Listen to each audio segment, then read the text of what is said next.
खडकुली येथील स्थानावरती सध्या परिपूर्ण अशी ही प्रदक्षिणा घालत आहोत। आणि साईडचा परिसर या साईडला इकडे पहा, एकदम हळुवारपणे हे मंदिर दाखवू। आणि या साईडलाही पहा आपलं मंदिर कसं आहे ते एकदम खाली पाण्यात गेलेलं आहे।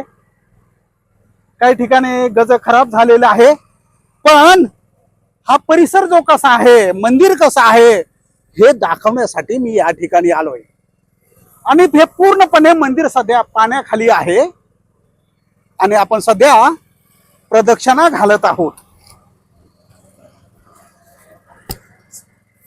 माझ्या सर्वज्ञ श्री चक्रधर स्वामींचं जे काही पवित्र स्थान आहे सध्या पाण्यात आहे आणि या स्थानाला आपण सध्या प्रदक्षिणा